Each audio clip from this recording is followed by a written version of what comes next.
चाहे मर जाना, पर यह 7 बातें कभी किसी को मत बताना। नमस्कार दोस्तों, स्वागत है आपका। दोस्तों, कुछ ऐसे गुप्त बातें होती हैं जो हमें कभी भी किसी को बतानी नहीं चाहिए।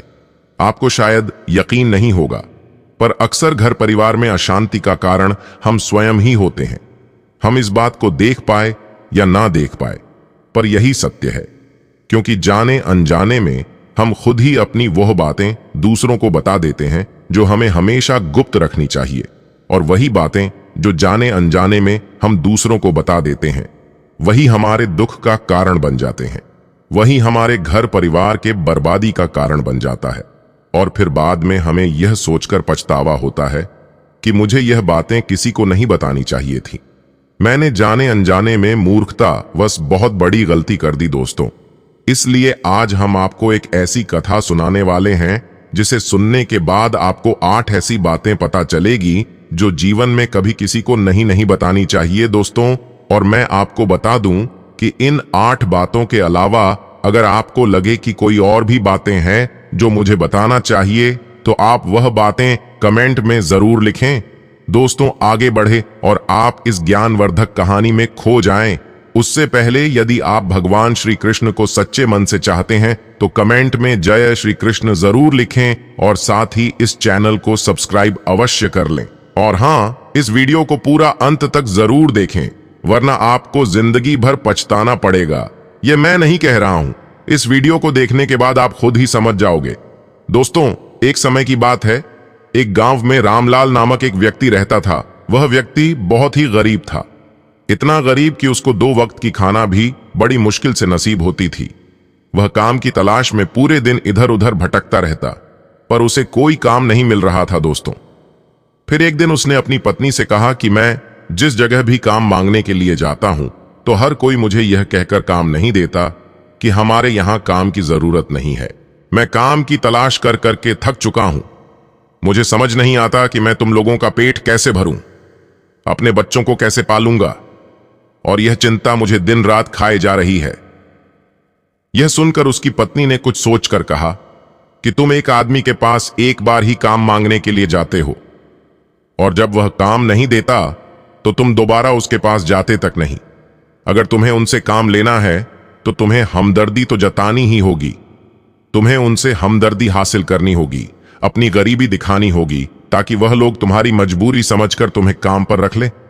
इसलिए शर्म मत करो, उन्हें अपनी मजबूरी बताओ, अपनी गरीबी बताओ, और इसी उपाय से तुम काम कर सकते हो। यह बात रामलाल के मस्तिष्क में बैठ गया और अगले दिन काम मांगने के लिए वह एक सेठ के पास जा पहुंचा, जहां पर वह पिछले दिन काम मांगने के लिए गया था। लेकिन इस बार उसने हाथ जोड़कर कर उस सेठ से प्रार्थना की, उससे विनती की। वह बहुत गरीब है और उसे काम की बहुत आवश्यकता है। वह जो कुछ भी उसे देंगे उसमें संतुष्ट हो जाएगा, पर कृपा करके मुझे अपने यहां काम पर रख ले। उसकी यह हालत देखकर उस सेठ ने उसे अपने यहां काम पर रख लिया। वह रोज वहां पर काम करने जाने लगा, पर अंदर ही अंदर वह खुश तो था कि उसे काम तो मिला, लेकिन उसका वेतन दूसरे लोगों से कम मिलता था। वही काम जो दूसरे लोग करते, उन्हें ज्यादा वेतन मिल रहा था और इसे कम वेतन मिल रहा था। जब इस बारे में उसने अपने सेठ से कहा तो सेठ ने कहा कि देखो भाई, तुम्हें काम की जरूरत थी, मैंने तुम्हें काम दिया। मेरा धन्यवाद करने की बजाय तुम मुझसे शिकायत कर रहे हो। यह कैसी बात है साहब। यह सुनकर रामलाल वहीं पर चुप हो गया, क्योंकि बात कहीं ना कहीं सत्य थी। सेठ ने तो उसे उसकी मजबूरी के हिसाब से ही काम दिया था और इसीलिए वह उसे अपने अनुसार आर ही वेतन देता था। लेकिन धीरे धीरे उसने यह बात अपने सगे संबंधियों और अपने दोस्तों को भी बताना शुरू कर दिया कि उसका मालिक उसे कितना वेतन देता है। दोस्तों, समय बीतता गया और रामलाल पूरी लगन के साथ अपना काम करता रहा, लेकिन अब परिस्थितियां बदलने लगी थीं। सेठ अब रामलाल से दूसरे लोगों से ज्यादा काम लेता था और उनसे कम वेतन उसे देता था। यह बात रामलाल के मन को बहुत ठेस पहुंचाती थी। वह दूसरों से ज्यादा मेहनत कर रहा है और उनसे से कम वेतन पा रहा है। इससे उसके आत्मसम्मान को बहुत गहरी चोट पहुंची। अब धीरे धीरे उसका मन अपने काम से हटने लगा। उसका मन काम में लगता ही नहीं था। दोस्तों, जाहिर सी बात है कि ऐसी जगह किसका मन लगेगा जहां आदमी को अपने आत्मसम्मान के साथ समझौता करना पड़े। इसीलिए जल्दी ही रामलाल ने अपना काम छोड़ दिया और वह घर पर आकर खाली बैठ गया। अब उसके पास घर का खर्च चलाने के लिए भी पैसे नहीं बचे थे। इसीलिए उसने अपने सगे संबद्ध बंधिया और अपने दोस्तों से सहायता मांगना शुरू की। लेकिन उसके दोस्त उसके सामने तो उसे दया का पात्र समझते थे, उसे दिलासा देते थे, लेकिन पीछे से उसका मजाक उड़ाते थे। वह कहते कि कितना बेवकूफ है, सेठ ने इतना काम लिया और बेचारे को पैसे भी नहीं दिया, कल हमारा भी पैसा वापस कर पाएगा। इसकी ऐसी हालत है, काम तो उसके पास कुछ है नहीं, पैसा कहां से लाकर देगा। और इसी वजह से रामलाल की हालत दिन पर दिन खराब होता जा रहा था। दोस्तों, आपने अक्सर एक बात को अपने गांव समाज में देखा होगा कि यदि आपके पास पैसे हैं, अच्छी नौकरी है, तो 10 लोग आपके हाल पूछने आते हैं। पर यदि आपके पास कुछ नहीं है तो आपके अपने भी आपको नहीं पूछते। यही हाल रामलाल का था और इसी वजह से रामलाल की हालत दिन पर दिन खराब होती जा रही थी। अब वह दिन रात तनाव में रहने लगा था। वही दोस्त, वही सगे संबंधी जो उसकी अपनी होने का दिखावा करते थे, वह उसे दया का पात्र समझ रहे थे। उन्हें उसके ऊपर तरस आ रहा था। सब लोग आकर उसे ज्ञान तो बहुत देते थे, लेकिन कोई सहायता नहीं करता था। और अक्सर ऐसा ही होता है, ज्ञान देने वाले तो बहुत मिल जाते हैं, लेकिन मदद करने वाले कितने लोग मिलते हैं दोस्तों। फिर एक दिन रामलाल को पता चला कि पास के गांव में एक साधु महात्मा आया हुआ है जो बहुत ही ज्ञानी है। रामलाल इतना तनाव में था कि उसे कोई रास्ता नजर ही नहीं आ रहा था।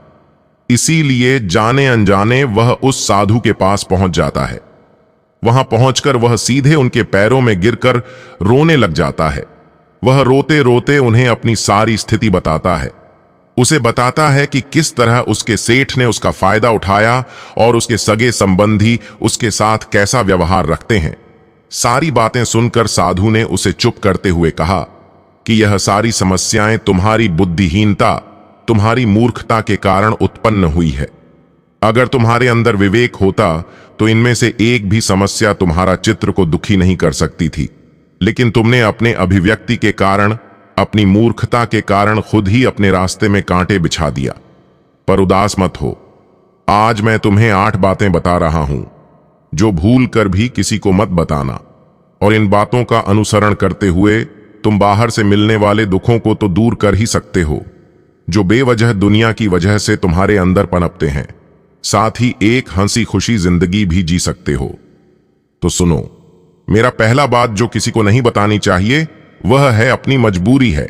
अपनी मजबूरी का दिखावा करके दूसरों का दया पात्र बनके उनकी सहायता लेने की गलती कभी मत करना। हो सकता है कि आज वह तुम्हारी मजबूरी देखकर तुम्हारी सहायता कर दे, लेकिन कल वह तुम्हारा फायदा उठाने से भी नहीं झुकेगा। और अगर फायदा भी नहीं उठाया तो दूसरों के सामने तुम्हारा मजाक बनाने में वह आदमी कभी नहीं झुकेगा। इसीलिए कभी भी अपनी मजबूरी का दिखावा मत करो।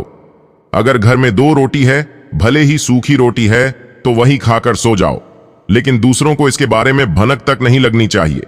जरा आप खुद सोचो, मजबूरी बताने का क्या प्रयोजन होता है। एक इंसान का या तो दूसरों से सहानुभूति हासिल करना चाहता है या उनसे कोई आर्थिक मदद चाहता है। लेकिन अगर दोनों ही परिस्थितियों आप देखें तो दूसरा आदमी आपका फायदा उठाने से नहीं झुकेगा, और अगर वह फायदा नहीं भी उठाएगा तो अपनी नजर में तो वह आपको मूर्ख ही समझेगा और दूसरों के सामने आपका मजाक तो जरूर बनाएगा। इसीलिए अपनी मजबूरी के बारे में कभी किसी को मत बताना। दूसरी बात जो किसी को भी नहीं बतानी चाहिए वह है अपनी अतीत की गलतियां और भविष्य की रणनीतियां। किसी दूसरे को बताते हैं तो उसका क्या प्रभाव होगा, वह गलत या ठीक तो नहीं की जा सकती। जाहिर है तो उन्हें बताने का क्या प्रयोजन रह जाता है। आप अपने अंधेरे पक्ष को खुद दुनिया के सामने बता रहे हो, खुद अपनी गलतियां दूसरों के सामने बता रहे हो। इससे उस आदमी की नजर में आपका एक चरित्र घटित हो जाएगा और वह भविष्य में हमेशा आपको उसी नजर से दिखेगा। इसीलिए किसी भी आदमी की नजर में अपना चरित्र घटित मत होने दो और आप व्यर्थ में ही अपनी भविष्य की रणनीतियां दूसरों के सामने बता रहे हो। जो लोग आपके काम का हिस्सा ही नहीं है, उनके सामने अपनी भविष्य की रणनीतियां बताने का क्या फायदा। वो लोग आपकी सहायता तो नहीं करेंगे, लेकिन आपकी भविष्य की रणनीतियों में बाधा जरूर बन सकते हैं। आप खुद अपने विवेक का इस्तेमाल करिए और सोचिए कि आपके साथ भी ऐसा हुआ है कि आपने अपनी भविष्य की रणनीति किसी को बताई हो और वह कामयाब ही ना हुई हो। मेरा तीसरा बात जो किसी को नहीं बतानी चाहिए वह है अपने घर की बातें। जो भी हमारे घर के अंदर आपस में बातचीत होती है, हमारे माँ बाप के साथ, हमारी पत्नी के साथ, हमारे बच्चों के साथ, वह बातें परिवार तक ही सीमित रहने चाहिए। अगर आप इन बातों का दूसरों के सामने ढंढोरा पीटते हो तो दूसरों को आपके घर में घुसने का एक मौका मिल जाता है और वह इसका फायदा उठाने से कभी नहीं झुकेंगे। वह आपके परिवार के सदस्यों को आपसे दूर लेकर जाने की कोशिश करेंगे। हम समाज में देखते हैं कि हम अपने घर के झगड़ों को कम करने के लिए उन झगड़ों को अपने पड़ोसियों और दूसरे संबंधियों को बता देते हैं, लेकिन इससे आपको सहायता कभी नहीं मिली होगी, बल्कि आपके घर की लड़ाई झगड़ा और ज्यादा बढ़ गए होंगे और यह जाहिर है वह बढ़ेंगे।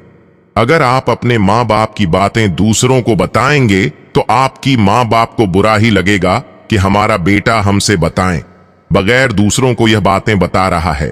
इसीलिए अपने घर की बातें और अपने घर की लड़ाई झगड़ा किसी के सामने मत बताना। अगली बात जो मैं तुम्हें बताने जा रहा हूं, जो किसी को नहीं बतानी चाहिए, वह सुनने पर बहुत अजीब लग सकती है, लेकिन उसका सत्य भी मैं आपको बताऊंगा। अपनी आमदनी किसी को मत बताना दोस्तों। अब अपनी आमदनी ना बताने के पीछे क्या वजह हो सकता है कि आप अपनी आमदनी अपने दोस्तों को बता देते हैं, तो जब आपके दोस्तों को जरूरत पड़ेगी तो वह सिर्फ आपको ही याद करेंगे, क्योंकि उनको पता है कि अगर आपकी आमदनी ज्यादा अच्छी है तो आप ही उनकी मदद कर सकते हैं और इसीलिए ज्यादा लोग आपसे सहायता मांगेंगे। और जब आप उनकी सहायता नहीं करेंगे तो वह सोचेंगे कि इस आदमी के पास पैसे हैं, मेरी सहायता कर सकता है, लेकिन यह सहायता कर नहीं रहा है और इसीलिए आपकी आमदनी आप दोनों दोस्तों के बीच एक झगड़े का कारण हो सकती है। तो लोग मजाक उड़ाएंगे और ज्यादा होगी तो सहायता मांगेंगे, तो अपनी आमदनी बताने का कोई जरूरत ही नहीं है। अगली बात जो मैं आपको बताने वाला हूं उसे आप गांठ बांध लेना और किसी को यह बात मत बताना। अपनी कमजोरी और अपनी ताकत अक्सर इंसान को पता नहीं होता है कि उसकी कमजोरी या उसकी ताकत क्या है, लेकिन अगर आपको अपनी कमजोरी और अपनी ताकत पता है तो पहली बात तो आप बहुत ही बुद्धिमान आदमी हैं और दूसरी बात कि आपको यह बातें किसी से शेयर नहीं करनी है, क्योंकि अगर आपकी कमजोरी दूसरों को पता चल गई तो आपकी कमजोरी का फायदा उठाएंगे और अगर आपकी ताकत पता चल गई तो वही ताकत आपकी कमजोरी बन जाएगी, क्योंकि वह ताकत दूसरे आदमी को पता है और वह ताकत की तौर भी ढूंढ ही लेगा। अपनी कमजोरी और अपनी ताकत अपनी पत्नी या अपने पति को भी नहीं बताना चाहिए, क्योंकि इसके बाद आपके घर में उनसे हमेशा डरते रहना पड़ेगा। दोस्तों, अगली बात वह साधु जी बताते हैं जो किसी को नहीं बतानी चाहिए, वह है अपने मित्र और अपने शत्रु के बारे में बताना। आप अपने मित्रों के बारे में अगर दूसरे लोगों को बताएंगे तो वह आपके मित्रों के साथ अपनी घनिष्ठ बनाकर आपको धोखा दिलवा सकते हैं। आपके गहरी मित्रों को आपसे दूर करने का प्रयास कर सकते हैं। अक्सर आम आदमी ऐसा नहीं करता, लेकिन आपके दुश्मन ऐसा करने की कोशिश कर सकते हैं। और दूसरी तरफ आपके शत्रु का भी किसी को नहीं पता लगना चाहिए, क्योंकि आज जो आपका मित्र है, अगर कल वह आपका दुश्मन हो गया तो वह आपके दुश्मन के साथ ही मिलकर आपको परास्त कर सकता है, आपको धोखा दे सकता है। इसीलिए अपने सबसे अच्छे दोस्तों को भी उनके बारे में कभी मत बताना। अगली और आखिरी बात बताता हूं कि जब तुम दान करते हो तो दान के बारे में भी किसी को मत बताना, नहीं तो दान करना व्यर्थ हो जाता है, बेकार हो जाता है। जब आप अपने दान का ढिंढोरा पीटते हो तो आप यह बता रहे हो कि मैं कितना बड़ा दानी पुरुष हूं, और यह आपके अंदर एक अहंकार निर्मित करेगा। इसीलिए दान गुप्त रूप से किया जाए उतना ही अच्छा होता है, उतना ही फलदायी होता है। जब आपका बायां हाथ दान कर रहा हो तो दाएं हाथ को बिना पता चले कि बायां हाथ दान कर रहा है, तभी आपको दान का सही फल मिलता है। तो दोस्तों, इस प्रकार यह 8 बातें साधु महात्मा ने रामलाल को बताई। इनमें संसार के सभी सिद्धांत छिपे हुए हैं।